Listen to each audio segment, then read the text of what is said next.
Hi நண்பா. தமிழக அரசு போக்குவரத்து கழகம் டிஎன்எஸ்டிசியிலிருந்து 3274 டிரைவர் கம் கண்டக்டர் வேலைகளுக்கான நோட்டிஃபிகேஷன் விட்டிருந்தாங்க. ஆல்ரெடி நம்ம சேனலில் நோட்டிஃபிகேஷனை எக்ஸ்பிளைன் பண்ணி ஒரு வீடியோ போட்டிருக்கோம். அந்த வீடியோக்கான லிங்கை டிஸ்கிரிப்ஷன் பாக்ஸில் கொடுத்துருக்கேன், செக் பண்ணி பாருங்கள். ஸோ இப்போ வந்து பார்த்தீங்கன்னா இந்த ஜாபுக்கு ஆன்லைனில் எப்படி அப்ளை பண்ணுறது, ஸ்டெப் பை ஸ்டெப் ப்ரொசீஜரை நான் உங்களுக்கு தெளிவாக சொல்ல போகிறேன். இந்த வீடியோவை முழுவதும் பார்த்துட்டு அதற்கப்புறம் நீங்கள் அப்ளிகேஷனை ப்ரொசீட் பண்ணுங்கள். ஒரு சின்ன ரெக்வஸ்ட், இந்த வீடியோக்கு ஒரு லைக் கொடுங்க. நீங்கள் கொடுக்குற ஒரு லைக்கும் தான் அடுத்தடுத்த வீடியோஸ் போட எனக்கு ரொம்ப மோட்டிவேஷனாக இருக்கும். ஸோ கண்டிப்பாக லைக் பண்ணுங்கள். இப்போ வாங்க நம்ம வீடியோக்குள்ளே போகலாம். தமிழ்நாடு அரசு போக்குவரத்து கழகத்தினுடைய அஃபிஷியல் வெப்சைட் தான் இது. அதாவது டிஎன்எஸ்டிசியிலிருந்து வந்திருக்கக்கூடிய இந்த டிரைவர் கம் கண்டக்டர் ஜாபுக்கான அஃபிஷியல் வெப்சைட் தான் இது. இந்த ஜாபுக்கு அப்ளை பண்ணுறதுக்கு முன்னக்கூட்டி நீங்கள் என்ன மாதிரியான டாக்குமெண்ட்ஸ்லாம் தேவைப்படும் அப்படிங்கிறத ஃபர்ஸ்டே செக் பண்ணிடுங்க. புகைப்பட வடிவம், அதாவது பாஸ்போர்ட் சைஸ் ஃபோட்டோ வந்து கேட்டிருக்காங்க. 5 கேபிலேருந்து 50 கேபிக்குள்ளே இருக்கணும். இந்த கேபி அப்படிங்கிறது ஃபைல் சைஸை மென்ஷன் பண்ணுது. அண்ட் ஜேபிஜி இல்லைனா ஜேபிஇஜி இந்த ஃபார்மெட்டில் தான் உங்களுடைய பாஸ்போர்ட் சைஸ் ஃபோட்டோ இருக்கணும். அதே மாதிரி சிக்னேச்சர் கேட்டிருக்காங்க. 5 கேபிலேருந்து 20 கேபிக்குள்ளே இருக்கணும். ஓட்டுநர் உரிமம், அதாவது டிரைவிங் லைசன்ஸ் கேட்டிருக்காங்க. அதே மாதிரி நடத்துனர் உரிமம், இது ரெண்டுமே பிடிஎஃப் ஃபைலில் இருக்கணும். 1 MBக்குள்ளே இருக்கணும். அதற்கப்புறம் உங்களுடைய சர்டிஃபிகேட், நீங்கள் 10th வரைக்கும் படிச்சிருந்தா போதும் இந்த ஜாபுக்கு. ஸோ 10ஆம் வகுப்பு மார்க் ஷீட் வந்து கேட்டிருக்காங்க. அதற்கப்புறம் கம்யூனிட்டி சர்டிஃபிகேட், ஜாதி சான்றிதழ். அண்ட் தென் வந்து பார்த்தீங்கன்னா அட்ரஸ் ப்ரூஃப் கேட்டிருக்காங்க. ஆதார் கார்டை நீங்கள் ஸ்கேன் பண்ணி வச்சுக்கோங்க. And then first eight certificate, முதலுதவி சான்றிதழ் வேணும், அதை நீங்கள் எடுத்து வச்சுக்கோங்க. எம்ப்ளாய்மெண்ட் ஆஃபீஸில் பதிவு பண்ணியிருக்கீங்க அப்படின்னா அதனுடைய சர்டிஃபிகேட், அதனுடைய எம்ப்ளாய்மெண்ட் கார்டு அப்படின்னு சொல்லக்கூடிய அதையும் நீங்கள் பிடிஎஃப் ஃபைலில் எடுத்து வச்சுக்கோங்க. உங்களுக்கு பொருந்தும் எனில் அப்படிங்கிறத போட்டிருக்காங்க. அதாவது இஃப் அப்ளிகபிள் அப்படிங்கிற மீனிங்கில் வரும். ஸோ எம்ப்ளாய்மெண்ட் ஆஃபீஸில் பதிவு பண்ண டாக்குமெண்ட் வச்சுருந்தீங்கன்னா அதை அப்லோட் பண்ணுங்கள், சரிங்களா? அதற்கப்புறம் ஐஆர்டி சர்டிஃபிகேட் கேட்டிருக்காங்க. இதுவுமே இஃப் அப்ளிகபிள் தான். அண்ட் தென் கிரிமினல் வழக்கு நிலுவையில் உள்ள சான்றிதழ் வடிவம் கேட்டிருக்காங்க. அதாவது உங்கள் மேலே ஏதாச்சும் ஒரு கிரிமினல் கேஸ் இருக்குது அப்படின்னா அதனுடைய வழக்கு நிலுவையில் இருந்த மாதிரி அதனுடைய ஜெராக்ஸ் நீங்கள் வச்சுக்கோங்க. கிரிமினல் கேஸ் அந்த மாதிரி இல்லைன்னா தேவைப்படாது. அண்ட் தென் எக்ஸ் சர்வீஸ்மேன், அதாவது முன்னாள் இராணுவத்தினருக்கான சான்றிதழ் கேட்டிருக்காங்க.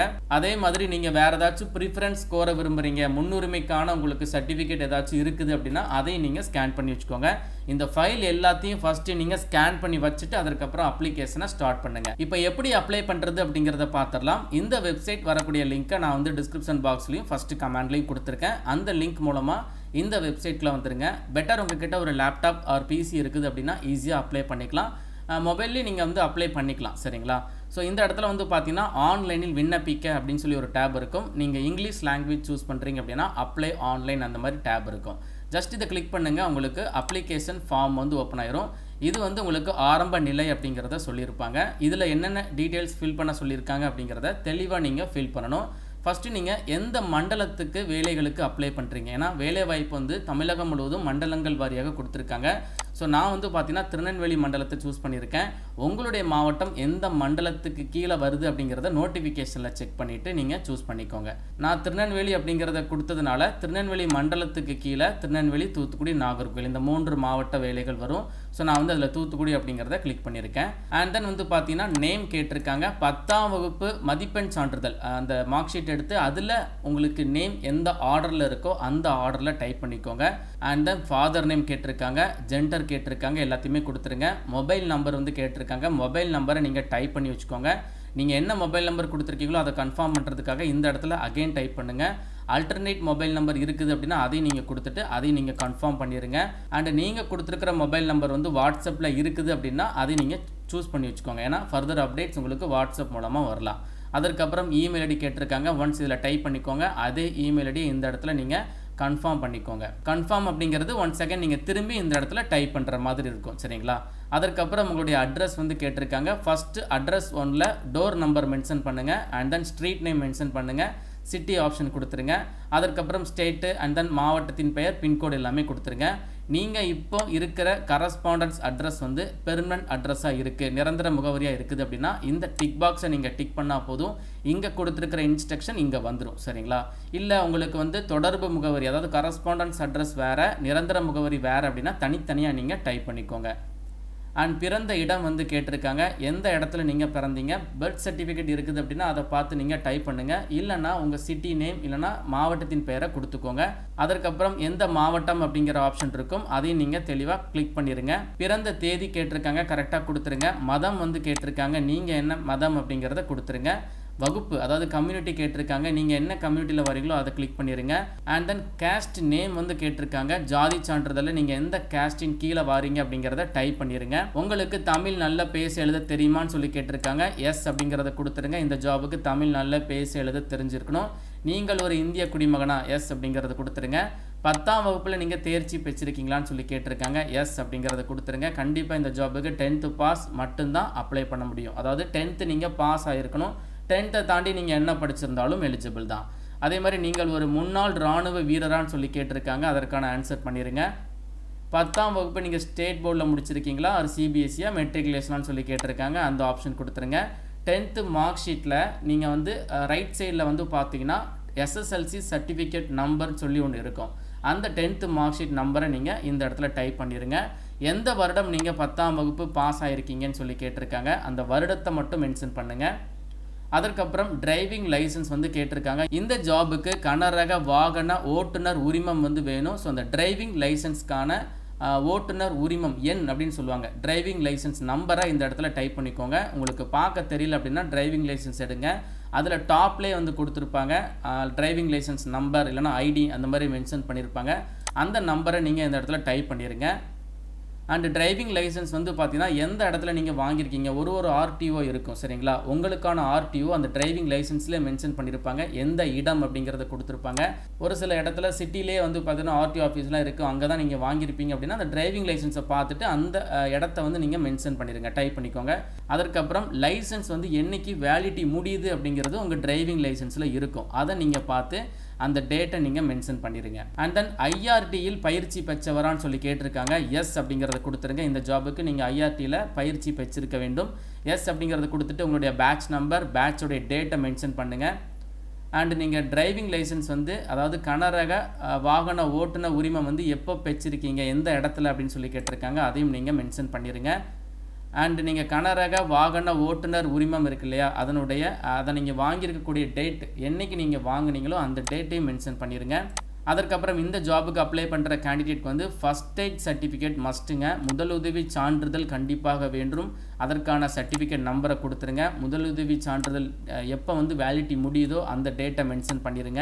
அண்ட் தென் எக்ஸ்பீரியன்ஸ் வந்து கேட்டிருக்காங்க. இந்த ஜாபுக்கு குறைந்தது 18 மாதங்கள் எக்ஸ்பீரியன்ஸ் வேணும். 18 மாதங்களை தாண்டி உங்களுக்கு எவ்வளவு எக்ஸ்பீரியன்ஸ் இருந்தாலும் ஓகே தான். ஸோ நீங்கள் ஃபஸ்ட்டு செலெக்ஷனில் இந்த இடத்துல ஆண்டு அப்படிங்கிறத நீங்கள் வந்து என்ன பண்ணிக்கலாம், ஒரு ஆண்டு அப்படிங்கிறத சூஸ் பண்ணிக்கலாம். அதுக்கப்புறம் 18 மாதங்கள் அப்படின்னு நீங்கள் கால்குலேட் பண்ணுறீங்க அப்படின்னா ஒரு ஆண்டு 6 மாதங்கள், இதுதான் உங்களுக்கு கரெக்டான மீனிங். ஓகேவா? இப்போ நீங்கள் 18 மாதங்களை தாண்டி நீங்கள் எக்ஸ்பீரியன்ஸ் வச்சுருந்தீங்க அப்படின்னா உங்களுடைய எக்ஸ்பீரியன்ஸ் இப்போ 2 இயர்ஸ் எக்ஸ்பீரியன்ஸ் இருக்குன்னா 2 இயர்ஸ் 2 வருடங்கள் இருக்குது, எத்தனை மாதம் இருக்குது அப்படிங்கிறத நீங்கள் அதற்கு தகுந்த மாதிரி கொடுத்துருங்க. பட் கண்டிப்பாக 18 மாதங்கள் எக்ஸ்பீரியன்ஸ் இந்த ஒரு ஜாபுக்கு வேணும். அதற்கப்புறம் பார்த்தீங்கன்னா கண்டக்டர் லைசன்ஸ் நம்பர் வந்து கேட்டிருக்காங்க, நடத்துனருக்கான உரிமம் எண் அதை நீங்கள் கொடுத்துருங்க. அதே மாதிரி கண்டக்டர் லைசன்ஸ் நீங்கள் எந்த இடத்துல வாங்கினீங்க, அதனுடைய பேட்ச் நம்பராக இருக்கட்டும், பேட்ச் டேட்டா இருக்கட்டும். ஸோ இதில் வந்து ரெட் மார்க் போட்டிருக்கு பார்த்தீங்களா, அந்த ரெட் மார்க் போட்டிருக்கக்கூடிய கொஸ்டின்ஸ்க்கெலாம் கம்பல்சரி நீங்கள் ஆன்சர் பண்ணால் மட்டும்தான் நெக்ஸ்ட் ஸ்டெப் உங்களால் போக முடியும். சரிங்களா? அதற்கப்புறம் நீங்கள் எம்ப்ளாய்மெண்ட் ஆஃபீஸில் பதிவு பண்ணியிருக்கீங்களான்னு சொல்லி கேட்டிருக்காங்க. எஸ் அப்படின்னு சொல்லி கொடுத்தீங்கன்னா எம்ப்ளாய்மெண்ட் ஆஃபீஸுடைய நேம், ரெஜிஸ்ட்ரேஷன் நம்பர் கேட்கும். பதிவு பண்ணலை அப்படின்னா நோ அப்படிங்கிறத கொடுத்தீங்கன்னா அந்த ஆப்ஷன் வந்து கேட்காது. அண்ட் உங்களுடைய ஹைட்டை வந்து நீங்கள் மென்ஷன் பண்ணிக்கோங்க. மினிமம் 160 சென்டிமீட்டர் இருக்கணும், 50 கிலோகிராம் வெயிட் மினிமம் இருக்கணும். இதை தாண்டி நீங்கள் மேக்ஸிமம் எவ்வளோ நாள் இருக்கலாம் அதெல்லாம் மென்ஷன் பண்ணலை. ஸோ மினிமம் ஹைட்டை மென்ஷன் பண்ணுங்கள். மினிமம் 160க்கு கீழே இருந்தீங்க அப்படின்னா அந்த ஜாபுக்கு நீங்கள் நாட் எலிஜிபிள். சரிங்களா? உங்களுடைய ஹைட்டை நீங்கள் என்ன பண்ணிக்கோங்க, இந்த மாதிரி 165 சென்டிமீட்டர் வருது அப்படின்னா பாயிண்டில் மென்ஷன் பண்ணுங்கள். இப்போ நீங்கள் வந்து வெறுமனையாக 165 வருது அப்படின்னா 165ன்னு போட்டிங்கன்னா இந்த மாதிரி ஃபார்மெட் உங்களுக்கு காமிக்கும். ஸோ நீங்கள் பாயிண்டில் கரெக்டாக மென்ஷன் பண்ணிடுங்க. அதே மாதிரி உங்களுடைய வெயிட்டையும் நீங்கள் மென்ஷன் பண்ணிடுங்க. அண்ட் உங்களை பற்றின அடையாள குறிகள் வந்து கேட்டிருக்காங்க. ஸோ நீங்கள் லாஸ்ட்டாக இருக்கிற ட்ரான்ஸ்ஃபர் சர்டிஃபிகேட், டிசி சர்டிஃபிகேட்டுங்க. நிறைய பேர் டிகிரி முடிச்சிருக்கீங்கன்னா டிகிரி முடிச்சதுக்கப்புறம் ஒரு டிசி கொடுத்துருப்பாங்க. 12th முடிச்சிருக்கீங்களா, 12th முடிச்சதுக்கப்புறம் ஒரு டிசி இருக்கும். இல்லை 10th-னா 10th முடிச்சதுக்கப்புறம் ஒரு டிசி இருக்கும். ஸோ கடைசி வரைக்கும் நீங்கள் என்ன படிச்சிருக்கீங்களோ அதுக்கப்புறம் உள்ள டிசி எடுங்க. அந்த ட்ரான்ஸ்ஃபர் சர்டிஃபிகேட்டில் உங்களை பற்றின அடையாள குறிகள் மென்ஷன் பண்ணியிருப்பாங்க, ஸ்கூல்லேருந்தே மென்ஷன் பண்ணிட்டு வந்திருப்பாங்க. அதை நீங்கள் தெளிவாக பார்த்து டைப் பண்ணுங்கள். தமிழ்லனா கூட நீங்கள் டைப் பண்ணிக்கலாம், இல்லை இங்கிலீஷ்லனா கூட நீங்கள் டைப் பண்ணிக்கலாம், உங்களுடைய விசஸ் தான். ஸோ 2 அடையாள குறிகள் கேட்டிருக்காங்க. இது எல்லாமே வந்து இந்த ட்ரான்ஸ்ஃபர் சர்டிஃபிகேட் உங்ககிட்ட இருக்கக்கூடிய டிசியில் இருக்கும் சரிங்களா, அதை நீங்கள் டைப் பண்ணிக்கோங்க. அதற்கப்புறம் தெளிவான கண் பார்வை கொண்டவரான்னு சொல்லி கேட்டிருக்காங்க. இந்த ஜாபுக்கு நீங்கள் வந்து கிளியர் ஐசெட்டில் இருக்கணும். ஸோ அப்போ எஸ் அப்படிங்கிறத கொடுத்துருங்க. உங்கள் உடம்புல வேறு ஏதாச்சும் குறைபாடுகள் இருக்கான்னு சொல்லி கேட்டிருக்காங்க. குறைபாடு இல்லாதவரான்னு சொல்லி கேட்டிருக்காங்க. அப்போ நீங்கள் எஸ் அப்படிங்கிறத கொடுக்கணும். நோ கொடுத்தீங்க அப்படின்னா இந்த ஜாபுக்கு நீங்கள் நாட் ஃபிட், அதாவது நாட் எலிஜிபிள் சரிங்களா. அதற்கப்புறம் கலர் பிளைண்ட்னஸ் பற்றி ஸ்டேட்டஸ் கேட்டிருக்காங்க. உங்களுக்கு கலர் பிளைண்ட்னஸ் அந்த மாதிரி, அதாவது வண்ண குருட்டுத்தன்மை நிலை இருக்குதா அப்படின்னு சொல்லி கேட்டிருக்காங்க. நோ அப்படிங்கிறத கொடுத்துருங்க. உங்களுடைய ஒப்பீனியனை நீங்கள் கரெக்டாக கொடுத்துருங்க. எனக்கு வந்து கிடையாது, அதனால் நோ அப்படிங்கிறத கொடுத்துருக்கேன். பார்வை நிலை வந்து கேட்டிருக்காங்க. நார்மல் அப்படிங்கிறத கொடுத்துருக்கேன். அண்ட் தென் சிவில் இல்லைனா கிரிமினல் குற்றத்திற்காக நீங்கள் ஏதாச்சும் பனிஷ்மெண்ட் வாங்கியிருக்கலாம்னு சொல்லி கேட்டிருக்காங்க. நோ அப்படிங்கிறத கொடுத்துருங்க. அதே மாதிரி சிவில் கிரிமினல் குற்றங்களுக்காக இப்போ ஏதாச்சும் கேஸ் வந்து இருக்குதா அப்படின்னு சொல்லி கேட்டிருக்காங்க. ஒருவேளை உங்ககிட்ட வந்து கேஸ் அந்த மாதிரி இருக்குதுன்னா நீங்கள் எஸ் கொடுத்தீங்கன்னா அதனுடைய சர்டிஃபிகேட் டீட்டெயில்ஸ் எல்லாமே வந்து கேட்பாங்க சரிங்களா. இல்லாதவங்க நோ அப்படிங்கிறத கொடுத்துருங்க. அண்ட் எக்ஸாமினேஷன் சென்டர் சூஸ் பண்ணிக்கோங்க. 3 ஆப்ஷன் கொடுத்துருக்காங்க. உங்களுடைய மண்டலம், அதாவது உங்கள் வீட்டு பக்கத்தில் எந்த மாவட்டம் இருக்குது. இப்போ நான் வந்து தூத்துக்குடியில் இருக்கேன், எனக்கு திருநெல்வேலி தான் பக்கம், அதனால் திருநெல்வேலி அப்படிங்கிறது கொடுத்துருக்கேன். 2வது ஆப்ஷனில் மதுரை கொடுத்துருக்கேன். 3வது ஆப்ஷனில் நாகர்கோவில் கொடுத்துருக்கேன். மோஸ்ட்லி நம்ம ஃபஸ்ட்டு என்ன தேர்வு மையம் கொடுக்குறோமோ அதுதான் வரும். உங்களுக்கு எது பக்கத்தில் இருக்கோ அந்த எக்ஸாமினேஷன் சென்டரை கிளிக் பண்ணிக்கோங்க. அண்ட் இதில் டிக்ளரேஷன் பாக்ஸ் கிட்டத்தட்ட ஒரு 18 டிக்ளரேஷன் வந்து கொடுத்துருக்காங்க. எல்லாத்தையுமே ரீட் பண்ணிவிட்டு டிக் பாக்ஸை எனபிள் பண்ணுங்கள். இந்த கேப்சா வேல்யூவை டைப் பண்ணிவிட்டு ப்ரிவியூ அண்ட் சப்மிட் அப்படிங்கிறத கொடுத்துருங்க. நீங்கள் சப்மிட் கொடுத்ததும் இந்த மாதிரி உங்களுடைய அப்ளிகேஷன் டீட்டெயில்ஸ் ஃபுல்லாகவே லோட் ஆகி வரும். இது எல்லாத்தையும் கிளியராக படித்து பார்த்துட்டு அதுக்கப்புறம் இதில் வந்து கீழே ஒரு டிக்ளரேஷன் இருக்கும், அந்த டிக் பாக்ஸ் எனபிள் பண்ணிவிட்டு நெக்ஸ்ட் அப்படிங்கிறத கிளிக் பண்ணுங்கள். ஒன்ஸ் நீங்கள் வந்து நெக்ஸ்ட் அப்படிங்கிறத கொடுத்ததும் ஆரம்ப நிலை பதிவு வந்து வெற்றிகரமாக முடிந்தது அப்படின்னு சொல்லி இந்த மாதிரி ஒரு மெசேஜ் வரும். ஸோ இதில் உங்களுடைய விண்ணப்ப எண் வந்திருக்கும். எந்த மண்டலத்துக்கு நீங்கள் அப்ளை பண்ணுறீங்க, எந்த மாவட்டத்தில் இருக்கீங்க அப்படிங்கிறத இந்த இடத்துல மென்ஷன் பண்ணியிருப்பாங்க. இதில் active through OTP, mobile number OTP மூலமாக இதை ஆக்டிவேட் பண்ணுங்கள். அண்ட் தென் உங்களுடைய விண்ணப்ப எண்ணை டைப் பண்ணிக்கோங்க. பிறந்த தேதி கேட்டிருக்காங்க, டைப் பண்ணிக்கோங்க. உங்கள் மொபைலுக்கு விண்ணப்ப எண், அதை ஃபாலோ பண்ணி ஒரு ஓடிபி வந்திருக்கும், அதையும் கொடுத்துட்டு கேப்சா வெளியே கொடுத்துட்டு ஆக்டிவேட் அப்படிங்கிறத கிளிக் பண்ணிடுங்க. அண்ட் தென் உங்களுடைய ஓடிபி வெரிஃபை ஆகிடுச்சு அப்படின்னா இந்த மாதிரி உங்களுக்கு ஒரு மெசேஜ் வந்துடும். இதற்கப்புறம் நீங்கள் என்ன பண்ணணும், லாகின் அப்படிங்கிற டேபை கிளிக் பண்ணி லாகின் பண்ணுங்கள். அதாவது application number, date of birth கொடுத்து கேப்சா வெளியே கொடுத்து லாகின் அப்படிங்கிறத கொடுத்துருங்க. நீங்கள் லாகின் பண்ணதும் உங்களுக்கான டேஷ்போர்ட் வந்துடும். இதில் உங்களுடைய ரிஜிஸ்ட்ரேஷன் நம்பர் காமிப்பாங்க. அண்ட் தென் திருநெல்வேலி, தூத்துக்குடி இந்த மாதிரி மண்டலங்கள், உங்களுடைய மாவட்டத்தின் பேர் வரும்.